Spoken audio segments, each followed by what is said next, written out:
Bonjour à tous, bonjour à toutes, bienvenue dans Tailgate, le podcast 100% NFL tout en français. Une nouvelle semaine de NFL qui commence, la deuxième semaine de la Free Agency. On va en parler assez longuement dans cet épisode. Comme d'habitude, dans Tailgate, vous en avez l'habitude, un peu d'actu, de la bonne humeur, normalement, si tout le monde est de bonne humeur ici.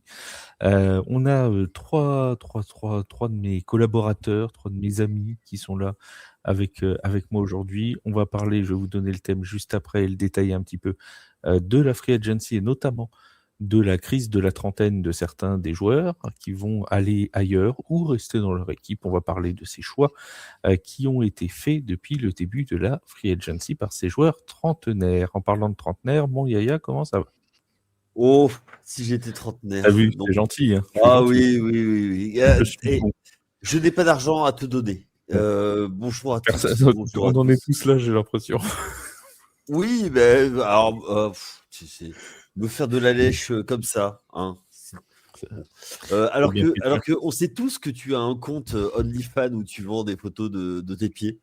Voilà. Donc, allez chercher sur OnlyFans, vous trouverez le compte de Flamme. Qui dit OnlyFans, qui dit pied dit Vince. Salut mon Vince, comment ça va?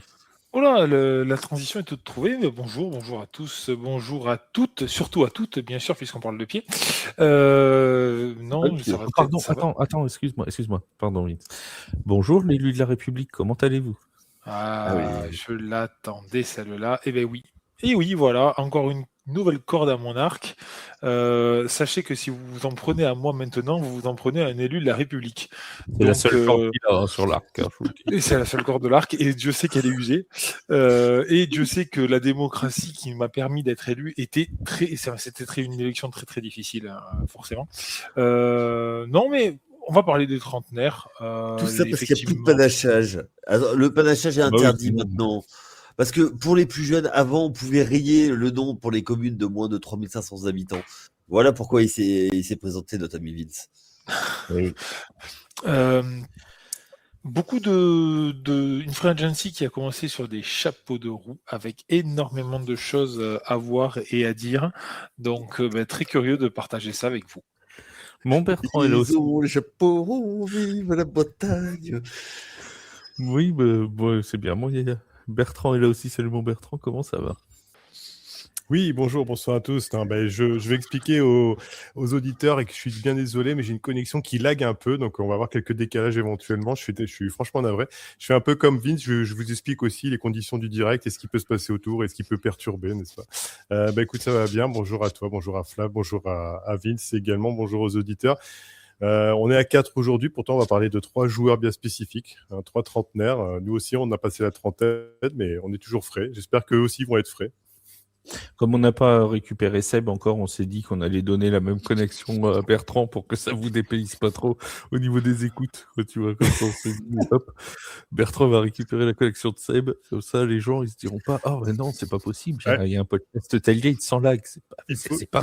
La différence, c'est que Seb est un cinquantenaire, hein, mais bon, ça, il faut pas le dire.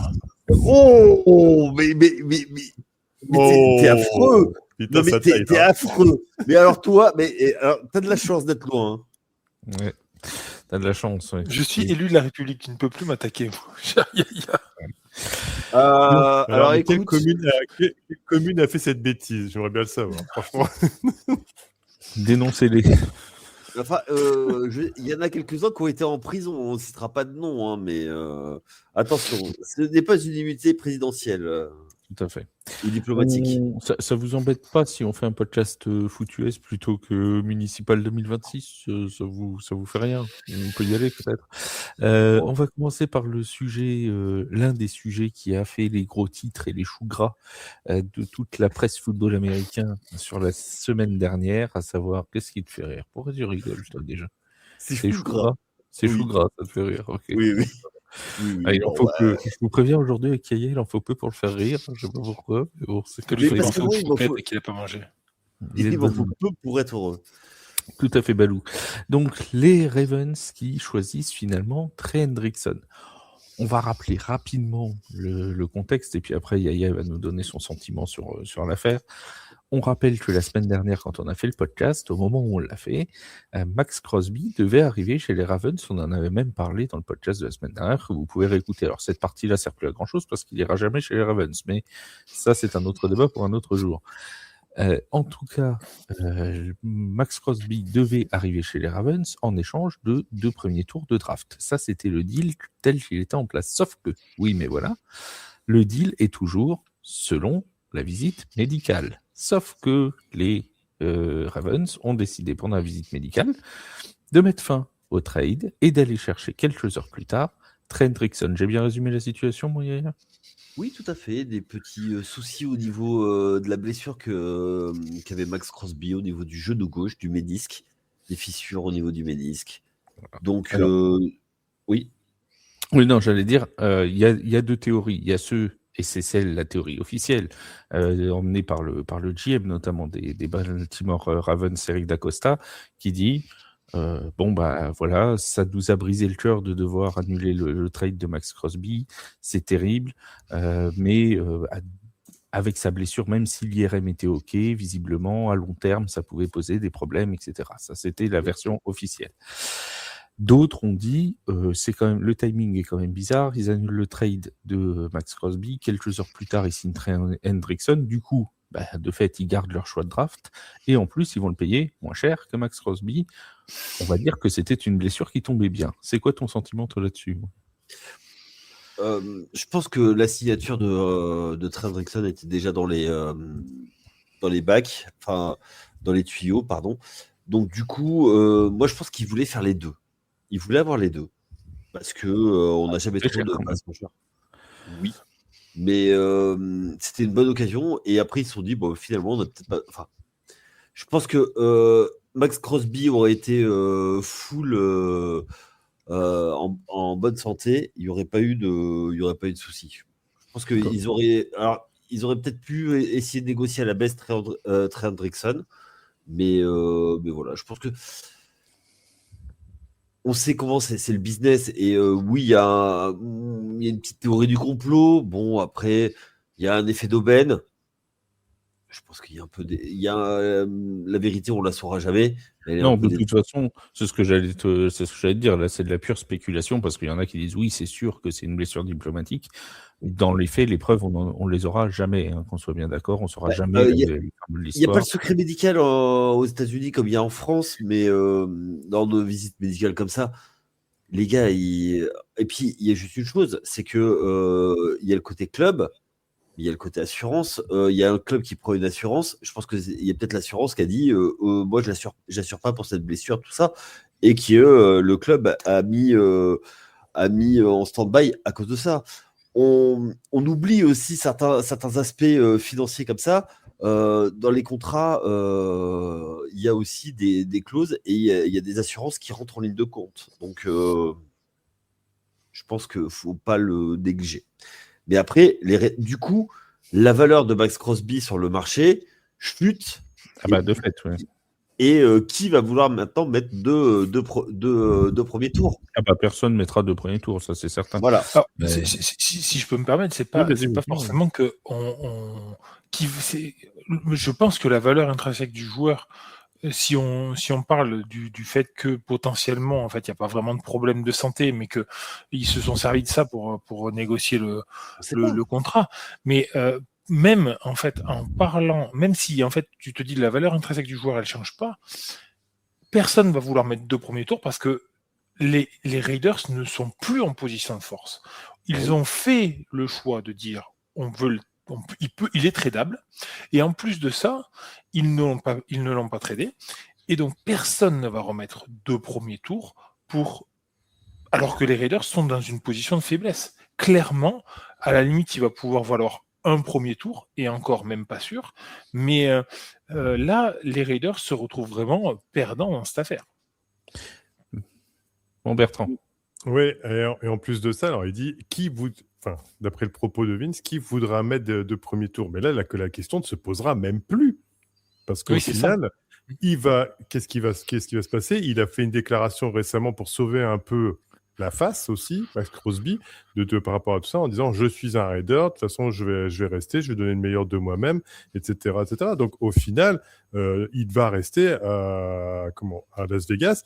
Et alors, quid de ce que les finances de Las Vegas après tous les investissements qu'ils ont fait et le fait que lui reste de toute manière dans la franchise. Donc, ça va être aussi une situation bien particulière parce que même au niveau, je vais dire, loyauté, même si tu dis de toute façon t'es resté, bon ça s'est passé comme ça, tu reviens, c'est tout, t'es pas très d'âme, même si tu nous as fait, il y a eu le coup aussi de la blessure diplomatique en fin de saison pour pas terminer la saison parce qu'il en avait ras la casquette des Raiders et de leurs résultats. Je vais dire, ça fout quand même un coup au moral et dans le vestiaire quand il y a un joueur qui est là, qui va devoir performer, mais qui est pas forcément 100% dans la tête pour pouvoir pour jouer la saison. Donc c'est vraiment perdant pour les Raiders, pour le coup, même s'ils récupèrent le joueur, quoi. Eh ben alors là-dessus, je suis pas du tout d'accord. Parce que du coup, Max Crosby, il se retrouve chez des Raiders qui, contrairement à la fin de la saison passée, sont maintenant sur une autre dynamique. Quand on voit la free agency qu'ils ont fait, quand on voit qu'ils vont avoir le first pick, alors on sait ce que font les Raiders avec leur first pick, mais bref. Eh ben là, justement, peut-être que lui aussi, ça l'arrange en se disant finalement, moi, il me reste 3 ans de carrière, je peux faire toute ma carrière aux Raiders et je peux gagner là-dessus et je m'en vais sur un titre qui arrive d'ici 3 ans, 4 ans, je sais pas. Voilà, excuse-moi Vince, mais bon. Alors, je suis pas tout à fait d'accord avec ton principe et ta logique sur le coup. Oui, sur le fond, je pense qu'éventuellement Crosby peut penser ça, mais il y a vraiment cet aspect de relation entre le board et Crosby en soi, et cette loyauté qui se perd, et cette confiance qui est perdue envers le joueur qui a fait des pieds et des mains quand même dans l'esprit pour s'en aller, parce qu'en fait, il voulait faire sortir tout ça. Et même si on peut se dire que allez, il va passer outre cet élément-là. Il ne sait pas sur les 3 années qu'il aura une chance de gagner avec les Raiders un Super Bowl. Il faut déjà qu'il y ait une construction d'équipe dans laquelle... Non, mais c'est une construction d'équipe dans laquelle il ne s'inscrit pas. De toute façon, il faut être clair. De son âge, il est typiquement dans un type de move où justement, comme beaucoup de trentenaires, s'en vont dans d'autres franchises pour gagner un titre. Et c'était ce qui devait se passer normalement. Donc, quand tu as déjà ce projet-là, au final, tu reviens à la case départ, mais t'es pas aussi neutre que comme si tu étais parti, ou tout du moins, il y a un petit passif qui reste dans les esprits. Alors, moi, je suis là-dessus. Faut pas être naïf. Ok, nous, on est des sportifs. On a été sportifs, voilà, oui, et on a l'amour du maillot, machin. Mais eux, c'est des professionnels, c'est-à-dire que les gars, c'est leur vie. Et en fait, c'est comme toi, ta boîte. Si ta boîte, même si des fois, tu n'es pas content, tu suis les directions. Et, comme TPO, et voilà. Oh, oui, je voulais pas dire ça, mais en gros, c'est un job. Il va y aller. Il s'en fout du board en fait. Il fait ce qu'on lui demande. Et et voilà. Oui, il a voulu partir, mais je suis pas sûr que les Raiders ne l'ont pas poussé, ne l'ont pas incité à aller chercher. C'était un peu des deux côtés. Donc du coup, moi là-dessus, je pense que voilà, comme sa valeur a baissé et que les Raiders ils vont pas pouvoir le transférer, donc il va être là-bas. Il va jouer là-bas. Combien on en a vu des joueurs qui voulaient partir, qui ont demandé des trades, qui n'ont pas eu les trades, et puis finalement continuent à jouer. Il faut arrêter, les gars. Je suis d'accord, ça reste des êtres humains, mais voilà, faut arrêter. Rapidement, mon Bertrand, parce que très rapidement, on passe à autre chose. Voilà, parce qu'on n'est pas sur Max Crosby normalement. C'est juste pour dire, oui, je suis d'accord avec toi sur le côté professionnel, etc. Maintenant, pour avoir les meilleures réussites, les meilleurs résultats, on a bien vu que les meilleures équipes qui ont toute cette alchimie de l'attaque à la défense en passant par tout l'état d'esprit, on ne réussit que comme ça. Moi, je ne pense pas qu'avec ce qui s'est passé avec Max Crosby, il y ait toute la chimie qui pourrait faire que ça réussisse dans le futur. Voilà, c'est tout. Après, je ne dis pas qu'il ne va pas se donner sur le terrain. Et je ne dis pas que maintenant, de là à dire qu'ils auront les meilleurs résultats par rapport à ce qui s'est passé en interne avec son histoire, là, j'ai mis plus de doutes. Je m'arrête là-dessus. Juste pour conclure le sujet, Max Crosby, de ce que j'en sais, j'ai peut-être loupé une info, mais il n'a pas non plus fait des pieds et des mains pour partir de Las Vegas. Il n'est pas allé au bras de fer comme d'autres l'ont déjà fait avant lui. Comme Trent Richardson. pourrait être aidé. Comme Trey Hendrickson, notamment. Oui, il a combien de contrats encore, Max Crosby? 2 ans? 3 ans? 1 an? Avec les Raiders. Ouais. Attends, je vais vais regarder ça. Je veux pas dire Mais de il a signé l'an dernier, donc je crois que c'était un contrat de 4 ans. Il doit rester 3 ans. C'est 4 ou 3 ans. Il a signé en c'est ça. 2005. Donc il lui reste 4 ans. En fait, le mieux pour les Raiders, Il reste 2 ans. Il reste 2 ans. Il a signé l'an dernier un contrat de 3 ans. Oui, mais une extension. Il avait déjà 1 an, il y a une extension de 3 ans, donc il lui reste 2 ans, c'est ça. Mais bon, ce qu'il faut pour aller ruiner. Le mieux qu'il lui reste, qu'ils peuvent faire pour les Raiders, en fait, le mieux qu'ils peuvent leur arriver maintenant, c'est qu'ils fassent une saison canon et que soit il soit tradable l'année prochaine parce qu'il n'est pas blessé, soit il arrive à trouver quelque chose et à faire quelque chose avec cette équipe. Enfin, ils arrivent, j'ai envie de dire, tout le monde, mais en fait, ça va être à lui aussi de prouver, mais comme tu l'as dit, Flav, la grande différence avec d'autres, c'est qu'il n'a pas publiquement demandé une envie de départ ou une envie d'ailleurs dans les médias. Donc, pourquoi pas, son avenir s'inscrit encore potentiellement chez les Raiders. Alors, il a un contrat, pour être tout à fait juste. Il a signé une prolongation de contrat en 2025 et un contrat qui va donc jusqu'en 2029. C'est ce que je voyais aussi, ouais. Avec donc, il lui reste 3 ans.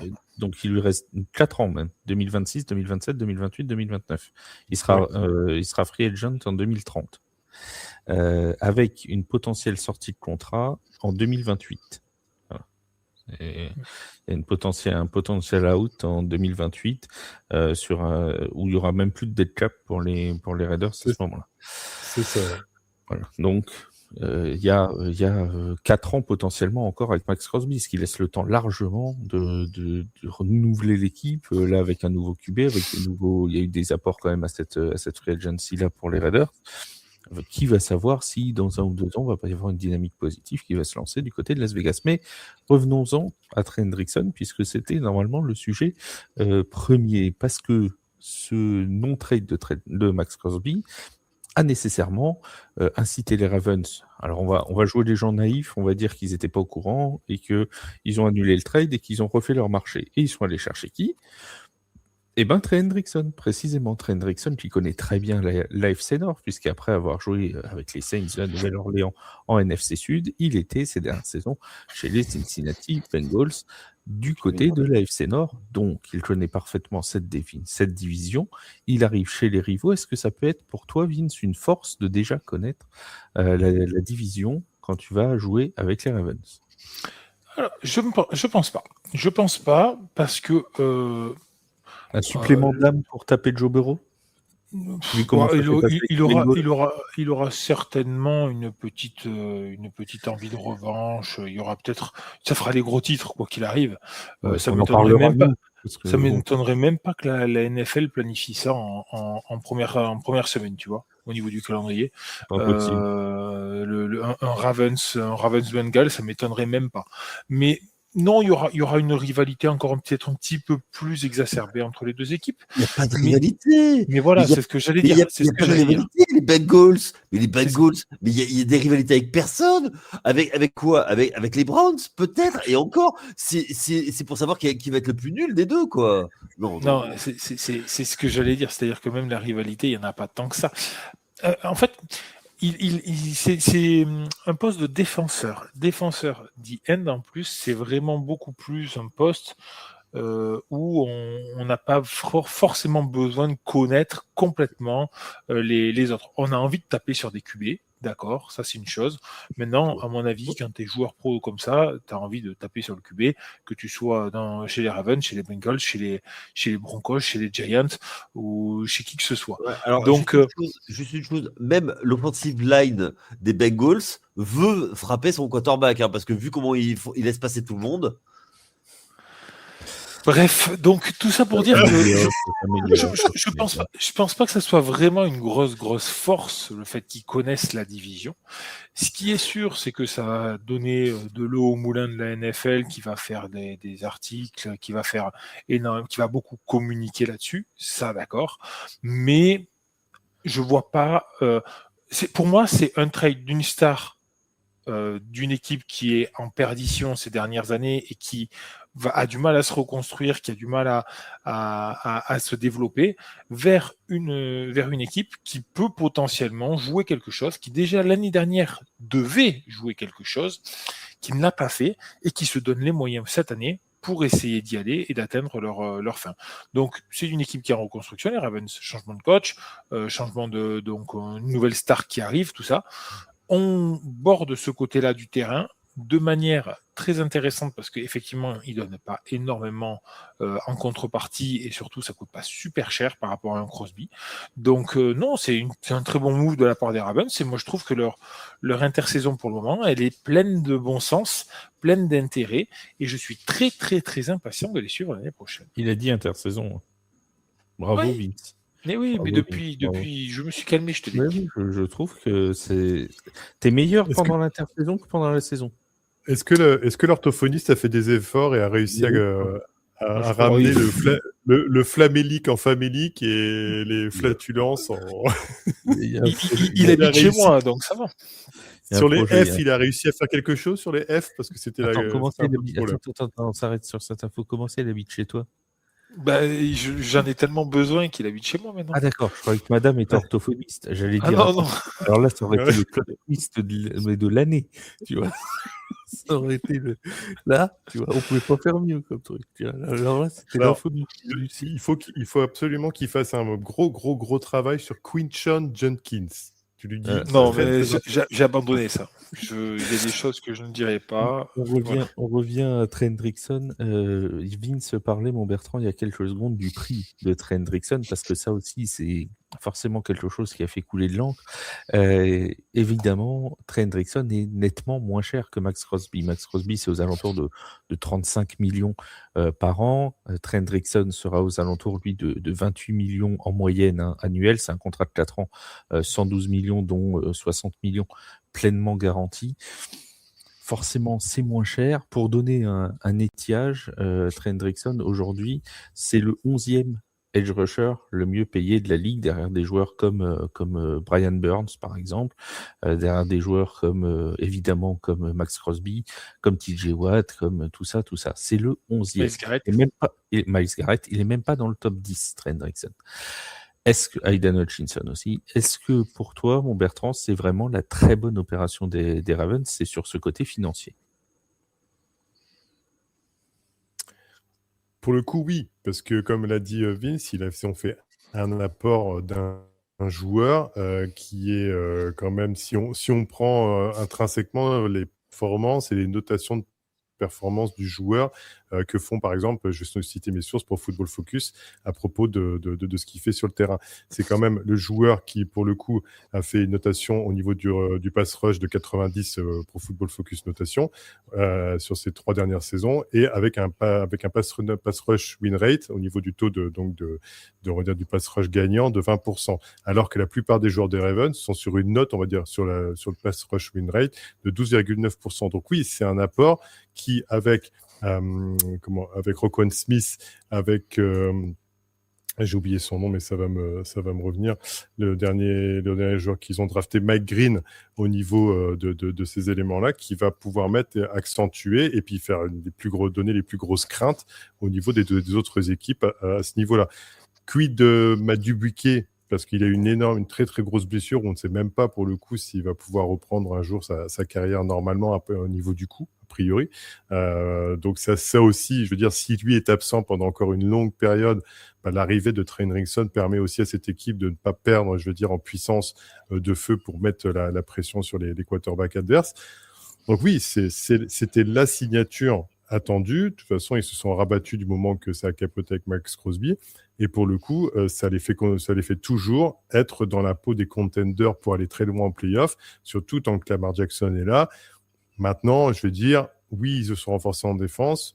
Ça sera peut-être plus de l'autre côté de l'équipe qu'il faudra voir à un moment donné pour avoir des résultats. Mais là, pour le coup, oui, ça c'est sûr et certain. Est-ce qu'il y a Oui, vas-y, il y a après une question pour conclure. Moi, il y a une chose sur le tarif que vous n'avez pas évoqué, mais les gars, c'est l'âge. Oui, il a 31 ans. Ouais, mais tu vas donner un contrat de 4 ans à un mec qui va avoir 32 ans au mois de mai. Hein. Et TJ Watt, il avait combien qui- pendant son dernier Non, mais contrat? ce que font les autres, c'est leur problème. Moi, je suis désolé. Moi, je suis les Ravens. À âge quasiment équivalent, je préfère donner ce contrat qu'avoir celui de Max Crosby. Hein. Parce que Yaya, il a 31, 32 ans. Ok, il va avoir 4 ans de contrat, d'accord. Mais vu combien il est payé, tu pourrais même imaginer que, même si tu rapportes tout son contrat sur les 3 années et tu le coupes à la dernière, je me demande si c'est même pas gagnant. Alors je rappelle qu'il a, alors, il a un potential out en 2028 aussi, hein, donc c'est un contrat de 2 ans plus 2. C'est ça. Mais Exactement. ce que je veux dire, c'est que dans ta négociation, comme là, tu es en négociation gré à gré, tu reprends pas un contrat, tu as pu négocier en disant, avec l'âge, en disant, bah écoute. Mais non, parce qu'il aurait certainement eu d'autres opportunités à côté. Il avait eu d'autres opportunités. Pourquoi il choisit les Ravens qui sont payés moins cher, qui le payent moins cher? Ah, mais il y a un marché. Non, mais le marché, excuse-moi, mais le marché, il est dans les deux cas, c'est l'offre et la demande. C'est la rencontre de l'offre et de la demande. Si quelqu'un lui proposait beaucoup plus, il y serait allé. Oui, et je pense qu'il ambitionnait. Et je pense qu'il ambitionnait de gagner plus ailleurs. Ça, j'en suis quasi sûr. Je pense qu'il ambitionnait d'être à 30-35 millions comme Max Crosby. Oui.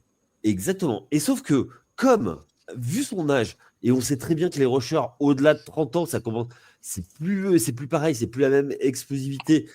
Et il faut pas oublier juste une autre chose, c'est que, ok, il a fait des saisons à 2 saisons à 17 sacs et demi l'année dernière, même si ça a boité avec la pré-saison, la off-season, il n'a joué que 7 matchs. C'est ce que c'était ma question de conclusion. Est-ce que c'est inquiétant le fait qu'il ait joué que 7 matchs l'an dernier? Mais bien sûr que c'est inquiétant. Et ça fait baisser.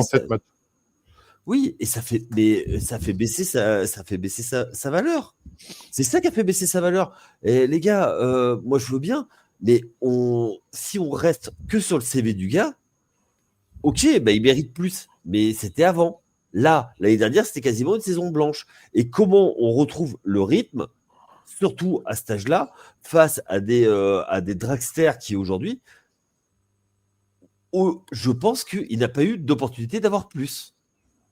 Donc, oui, c'est une bonne signature pour les Ravens parce qu'ils l'ont moins cher que Crosby. Il y a aussi une chose, c'est que l'avoir dans ton équipe, ça veut dire aussi mécaniquement que pendant 2 matchs, tu l'as pas en face.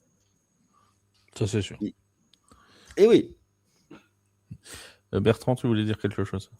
Non, ouais, à part si on a du temps, mais sinon, on pouvait passer au suivant si tu préfères. Je veux juste te dire par rapport à Yaya, où je suis d'accord avec sur le principe, mais il reste quand même que c'était un des meilleurs joueurs à son poste qui restant disponible. Ils sont très, très rares à son poste. Alors oui, attention, il y a l'histoire des blessures, il y a l'histoire de l'âge, je veux bien entendre tout ce qu'on veut, mais à partir du moment où on reste sur un joueur qui a quand même prouvé jusque-là, et évidemment, on peut tous à un moment dire oui, mais s'il se blesse, alors on peut faire des suppositions, c'est un sport où on peut se blesser, d'accord, ça, il est certain qu'il peut très bien jouer 2 matchs, se blesser, puis qu'on n'en parle plus pour le reste de la saison, comme il peut faire toute la saison et cartonner, surtout à son poste, puisqu'intrinsèquement, il a le talent pour se permettre d'avoir le pass rush qu'il a et les résultats qu'il a, surtout dans un collectif où les autres équipes vont devoir aussi faire attention aux autres joueurs comme Roquan Smith ou Mike Green, comme j'ai dit tout à l'heure. Donc, il va quand même aussi... Les autres vont attirer, ce qui lui va lui donner des opportunités. Dès que tu es une plus grosse équipe, dès que tu as plus d'emprise, ou entre guillemets, les joueurs d'attaque sont obligés de se cibler, pas uniquement que lui qui serait que le pass rusher, à un moment donné, ça joue aussi dans tes performances et dans ce que tu fais. Alors, c'est tout cet ensemble-là qui fait que ça reste un très bon investissement malgré tout, parce que des pass rushers comme lui, il n'y en a pas 50 dans la ligue, de toute façon. Donc, ça ne peut être que, moi, je pense, positif.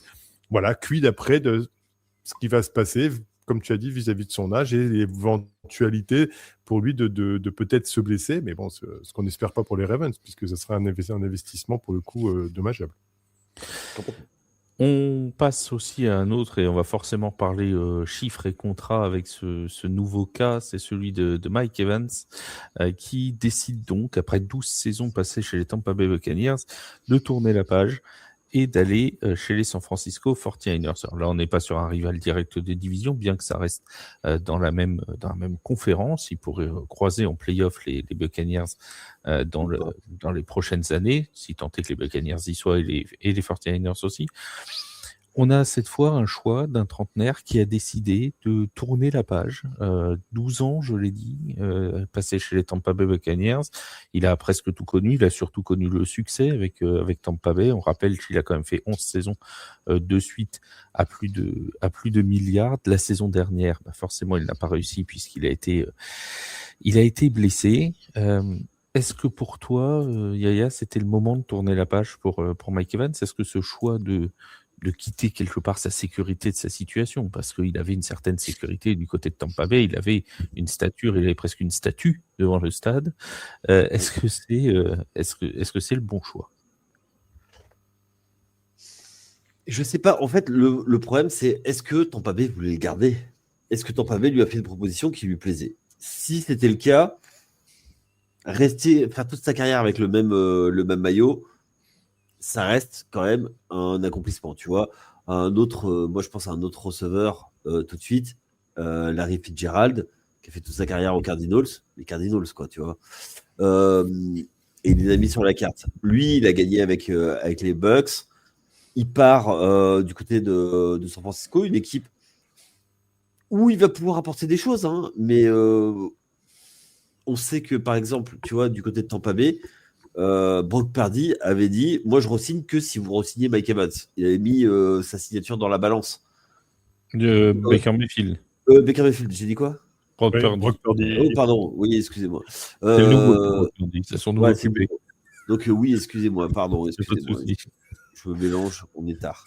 Moi, en fait, c'est ça, c'est le seul truc qui me gêne, le fait qu'il parte. Après qu'il aille à San Francisco, c'est plutôt malin. C'est une équipe qui a besoin de receveurs. C'est une équipe mythique où il y avait le plus grand receveur de tous les temps qui était Jerry Rice. D'ailleurs, on salue Seb. Dès qu'on parle de Jerry Rice, il faut saluer Seb. Et des 49ers. Non, Seb. Oui. Mais non, je salue tous les fans des Niners que j'aime beaucoup. Non, je t'avais dit pas que quand on parle de Jerry Rice, quand on parle des 49ers, on salue Seb. Oui, tout à fait. Exactement. Mais Seb est le plus grand fan de toute l'histoire du monde de Jerry Rice. Tout à fait. Jerry Rice. Oui, voilà. Et pas Jerry Can. Mais à côté de ça, oui, je trouve que c'est une bonne destination. C'est un gros risque, contrat à 42 millions sur 3 ans. Ben justement, je vais en parler du contrat parce que c'est vraiment pas, enfin moi de ma position, de ce que je vois là rapidement, mon Bertrand, c'est quand même pas un très très gros risque que prennent les 49ers de San Francisco.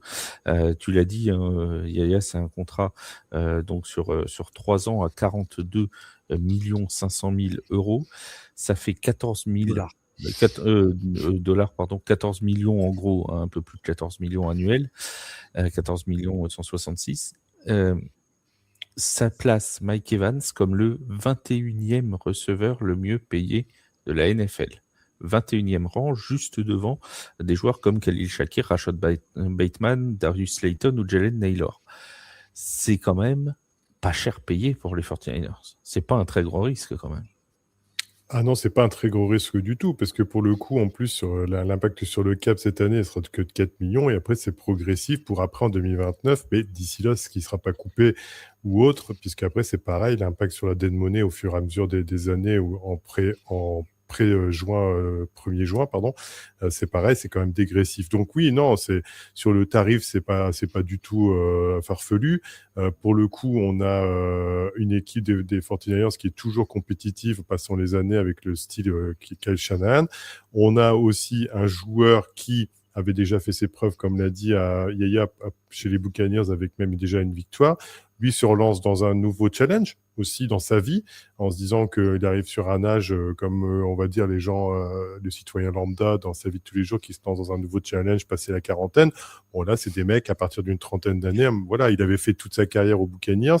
Il s'est dit pourquoi pas tenter aussi autre chose à un moment donné, parce que en plus c'est une équipe qui me permettra d'avoir des résultats, sûrement, voilà, avec un style de jeu, un style de receveur qui était réclamé par ailleurs par Brock Purdy aussi, dans le style, quelque chose d'un peu plus en profondeur, pour le coup.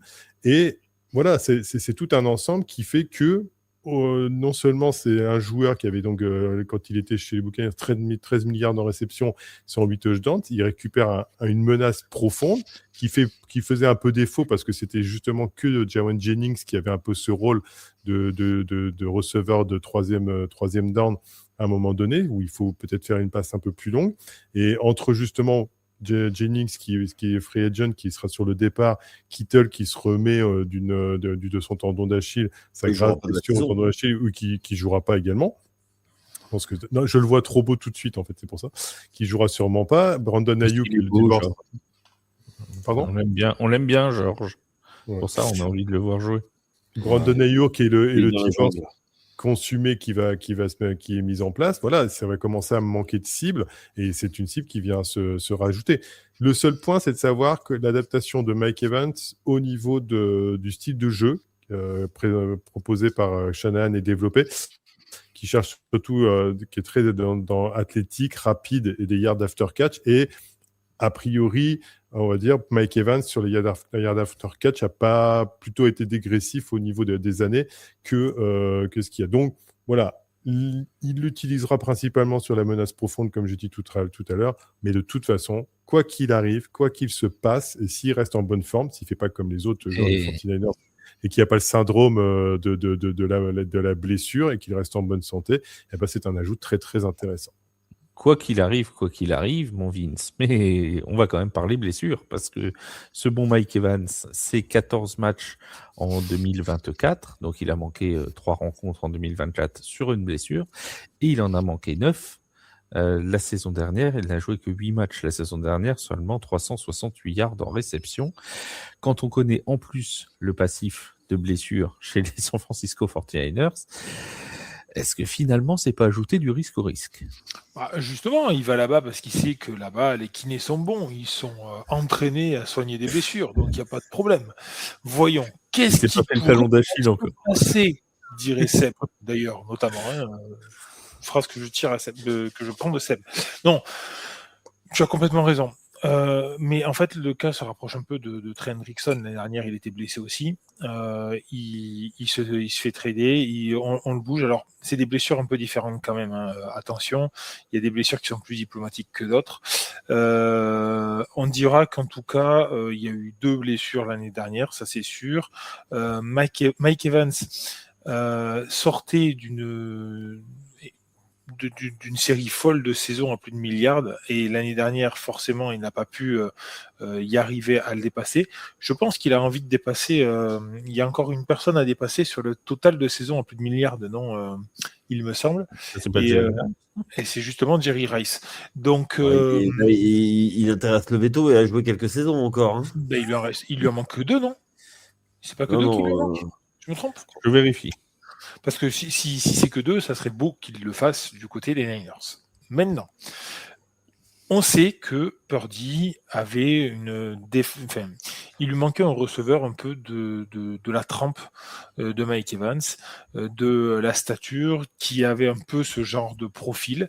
Mike Evans avait envie de jouer, de changer d'air, ça se voyait. On avait l'impression qu'il tournait un peu en rond du côté des canons des Buccaneers.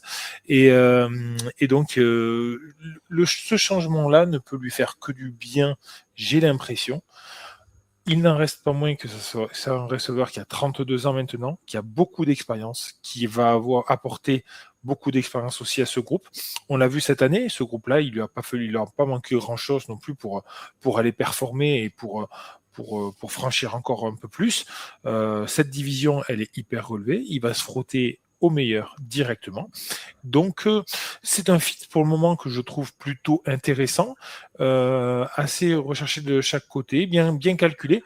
Du côté des Bucks, par contre, effectivement, c'est une grosse perte. Il va falloir se restructurer et puis surtout voir un peu ce qu'on va pouvoir faire sans lui. Quelles seront les ambitions l'année prochaine quand on voit dans la division qu'ils sont une nouvelle force émergée qui est toute jeune, pleine de jeunesse, pleine d'envie en la personne des Panthers. Juste pour préciser, Jerry Rice, c'est 14 saisons en plus de milliards, donc il manque 3 saisons pour égaliser. D'accord. Il a battu le record de plus de milliards d'affilée, des saisons d'affilée. Ouais. Voilà. Et donc il lui en manque 3 pour égaliser. S'il arrive à faire les 3 aux Niners, ça serait quand même beau. Voilà. Oui, mon Bertrand. Bertrand, il range des avions tout à l'heure. Ouais, je sais pas si vous avez eu l'info tout de suite en direct. Alors moi, je viens de le voir, c'est pour ça, parce que je regardais la depth chart des 49ers. Et là, je viens de voir que Christian Kirk aurait donné son accord pour venir justement aux 49ers en complément, donc en receveur complémentaire également dans la depth chart. Donc quand même, c'est pas anodin, je trouve, parce que pour le coup, si tu commences à faire Mike Evans, Christian Kirk, Ricky Pearsall et DeMarcus Robinson, bon, effectivement... Et Dibo. Et Dibo, hein. Et Dibo Samuel. Dibo revient. Et Dibo Samuel revient. J'ai vu passer comme quoi il serait sur le retour. Oui, alors attends. On fait sur des rumeurs. On va partir, moi, je pars sur des faits avérés. C'est-à-dire que là, Christian Kirk, il est dans la depth chart officielle. Voilà. Donc, moi, je ne parle pas sur Dibo Samuel qui pourrait. Pour l'instant, il n'y a rien de fait. Mais si on reste sur cet élément-là, et Jack Tonges et Luke Farrell qui, quand même, prennent le relais au niveau de tight end et qui ne sont pas George Kittle, mais qui se fondent bien dans le jeu de Kyle Shanahan, on a une équipe qui reste toujours très, très performante, voire plus que performante, et qui vont voyez-vous, ça va causer. Quid toujours de la greffe Mike Evans dans cette équipe durant le fil de la saison 2026. Alors par contre, j'ai pas d'infos de Christian Kirk chez les 49ers. Moi, je l'ai eu depuis 17 minutes et il est même dans la depth chart depuis ESPN. D'accord. Donc ESPN a déjà mis à jour la depth chart. Tu vois. D'accord. Ok. Donc ça viendrait de se faire. D'accord. Parce que je l'avais pas sur. Je me disais. Et alors moi j'ai une question. Est-ce que Christian Samuel, c'est de la rumeur encore. Ouais, Dibo Samuel. Et Christian Kirk, il va être captain.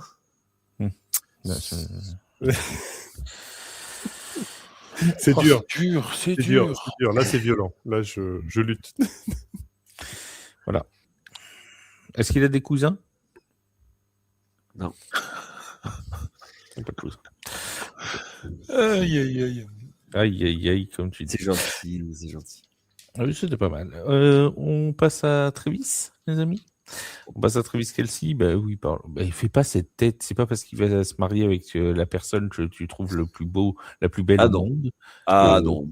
Qu'il faut Ah bon, Taylor Swift est en transe. Je l'apprends seulement. Non, mais on sait bien qu'il y a c'est Jessica Alba ou Taylor Swift. Non. Monsieur a bon goût.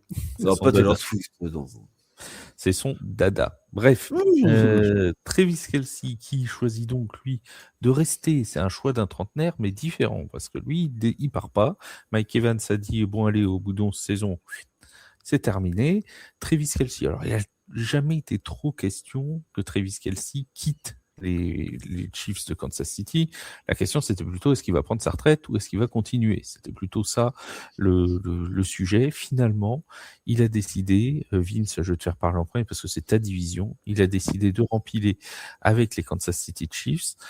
On sait qu'il y a l'ajout de Kenneth Walker que tu connais bien. On sait que il y a un nouveau coach offensif, un nouveau coordinateur offensif chez les Chiefs. Est-ce que c'est tout ça, à ton avis, qui a motivé aussi Travis Kelce? Alors pas Kenneth Walker parce qu'il n'était pas là au moment où Travis a décidé, je crois. Si je dis pas de bêtises, il n'était pas encore arrivé. Ça s'est fait dans les mêmes heures, quasiment les deux, mais je sais plus qui est arrivé avant l'autre. En tout cas, est-ce que tout ça a fait que, à ton avis, Travis Kelce s'est dit, allez, je rempile pour une nouvelle saison, si je dis pas de bêtises, ce sera sa 14e. Je pense qu'en fait, il y a plusieurs choses. Déjà, il veut s'inscrire dans l'histoire de la franchise.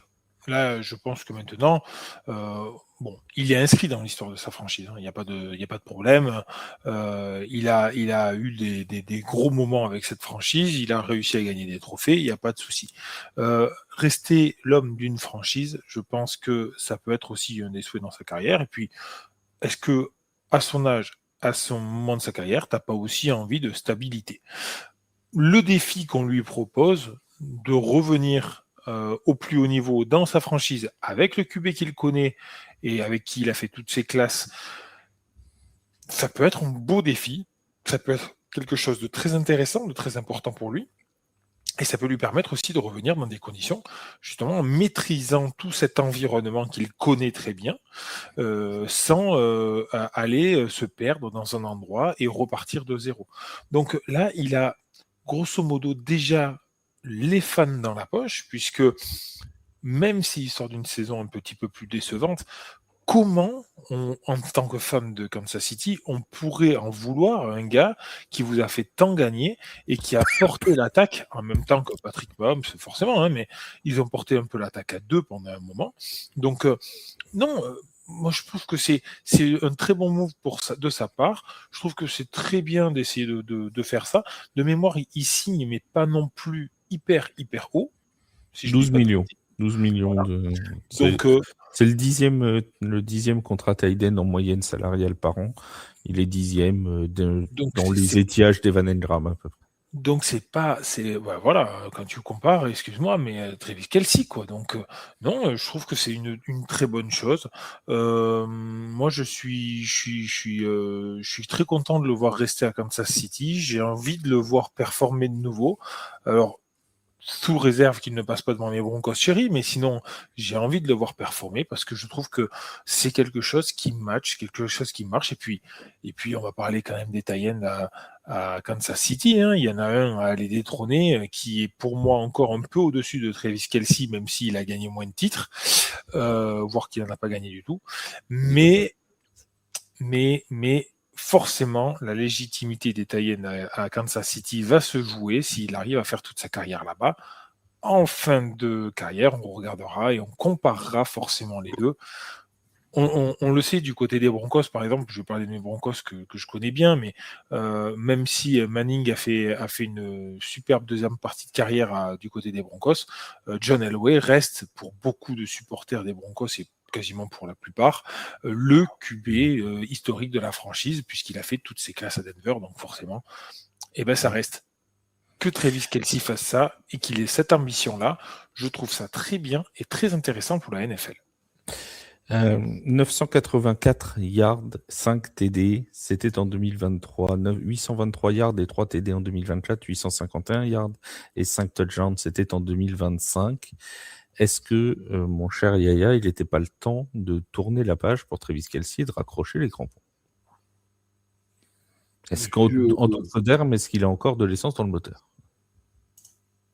Oui, mais peut-être dans un rôle différent. Le problème, c'est que du côté des Chiefs, l'attaque, elle était un peu en panne générale, et du coup, il était double teamé, il ne pouvait pas performer comme il pouvait avant, puisqu'il n'y avait pas d'autres menaces. On savait que de toute façon, dès que ça se joue, dès qu'il y avait un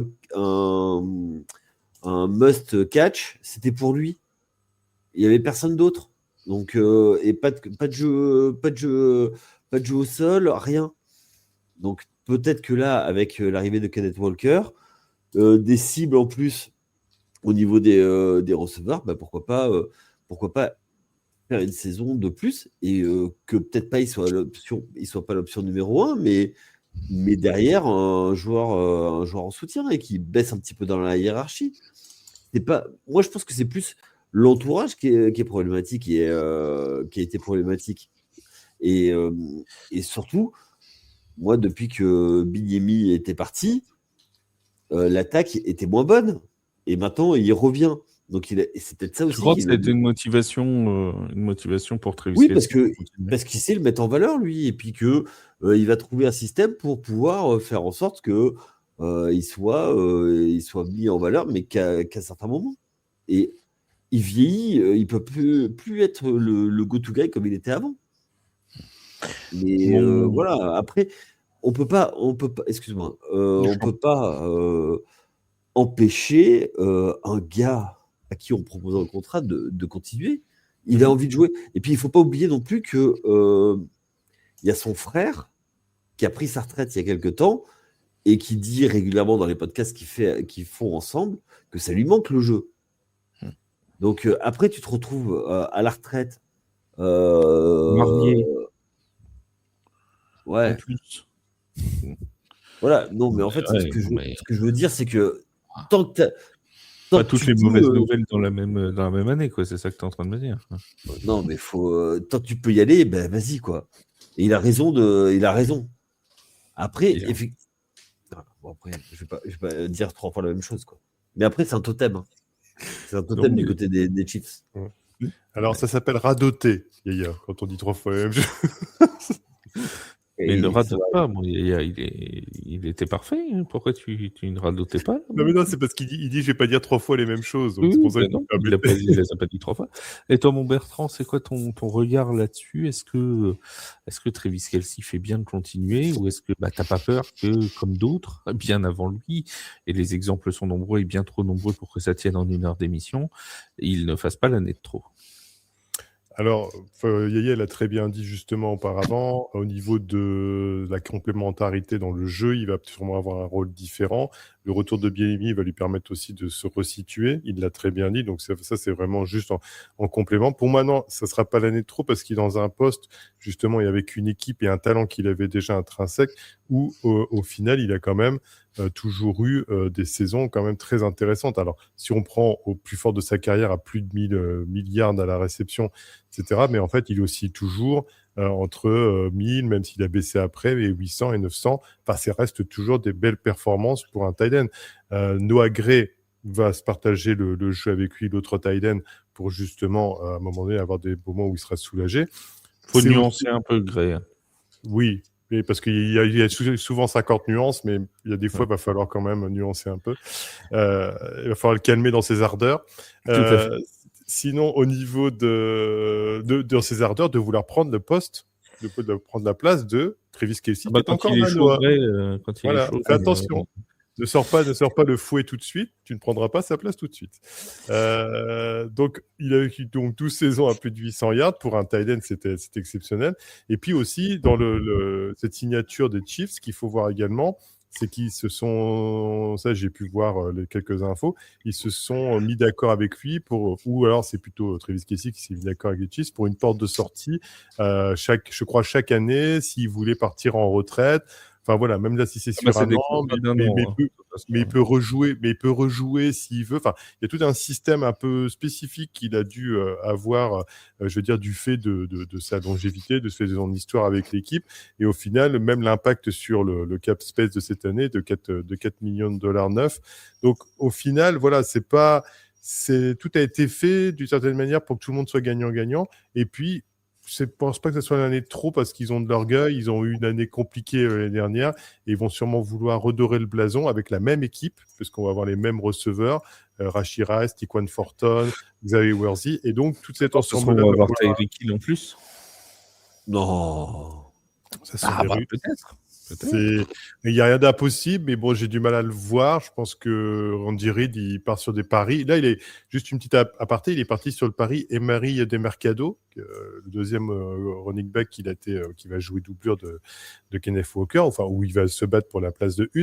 Mais c'est quand même celui qui avait fait la cagade de lâcher le ballon avant de rentrer et de se faire réprimander par le coach des Cardinals. Donc, il aime bien tenter des paris, mais je pense que relancer le pari avec le genou en vrac qu'il a eu, Tyreek Hill, je pense que ça serait un pari de trop pour Andy Reid. Mais bon, mis à part cet aparté, c'est pour dire que il est dans ses terres, Travis Kelce, il connaît bien, il sait qu'il sera toujours bien utilisé et ils peuvent repartir pour une The Last Dance, comme aime le dire notre ami Yaya quand il parle des derniers tours de danse. Oui. Les amis, on a fait le tour de 3 cas de trentenaire.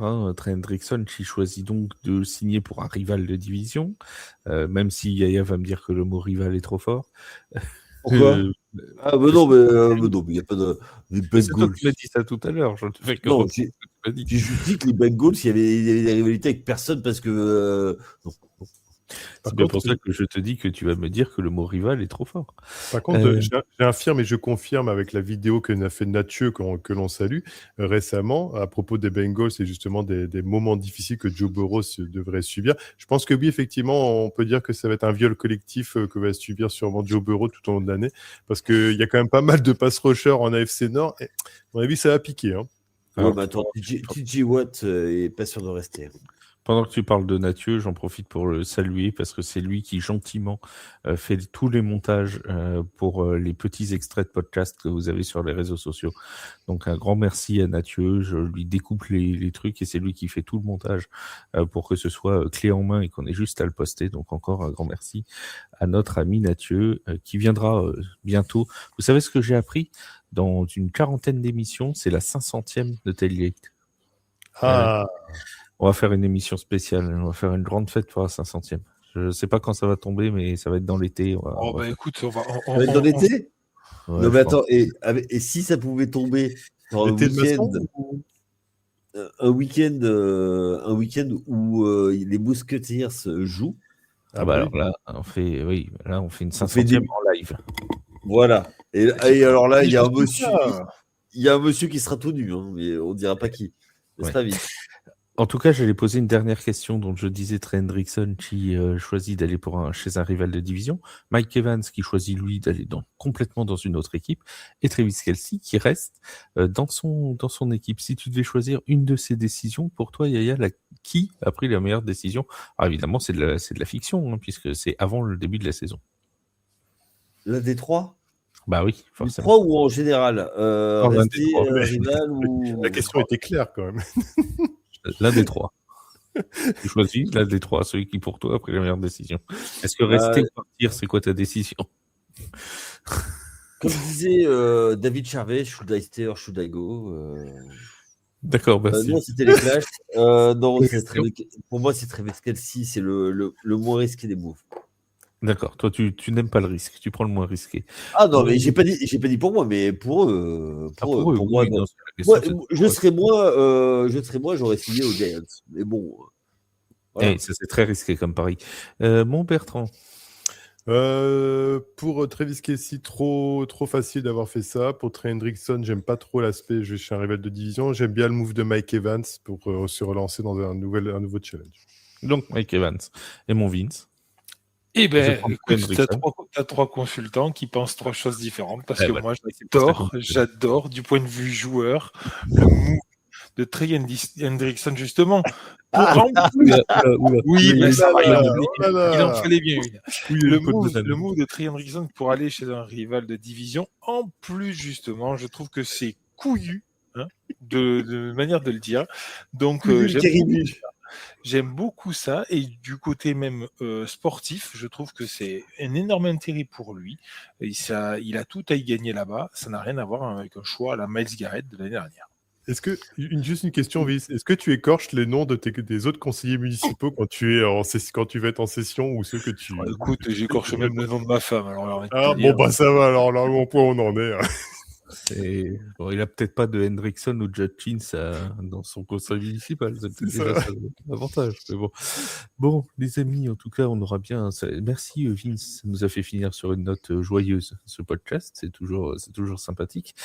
On va vous rappeler les rendez-vous de toute cette semaine qui s'annonce. Donc ce mardi, ce podcast sur les trentenaires en NFL. Jeudi, vous aurez un podcast UEFA. On va recevoir John Booker, le GM et le coordinateur offensif des Paris Musketeers pour un entretien avec Steph de l'Afterfoot US, avec Julien de Spring Football News et avec Wake One, qui sera là tous ensemble pour interroger John Booker et pour nous parler de toute cette intersaison et de la future saison des Paris Musketeers. J'en profite, si vous êtes fan des Mousquetaires, pour vous inciter à vous inscrire à la newsletter, parce qu'il va y avoir des petites infos billetterie qui vont être distillées d'ici quelques heures.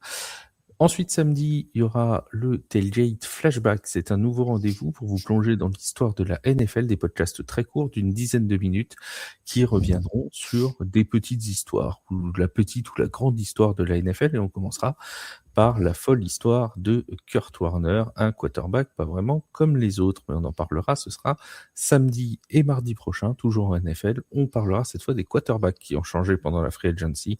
Kyler Murray, Geno Smith, Justin Fields, c'était ce lundi.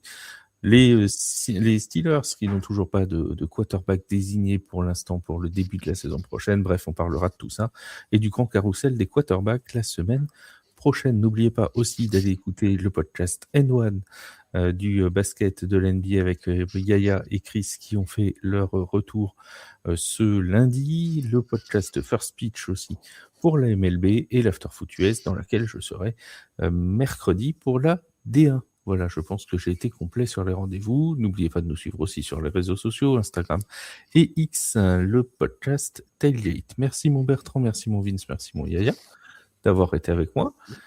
Les amis, merci de nous avoir tous écoutés. Merci à tous d'avoir été une nouvelle fois là et d'être de plus en plus présents au fur et à mesure des émissions. On vous aime fort et on se dit à très vite sur un nouveau numéro de Tailgate. Salut tout le monde. Salut. Ciao, ciao.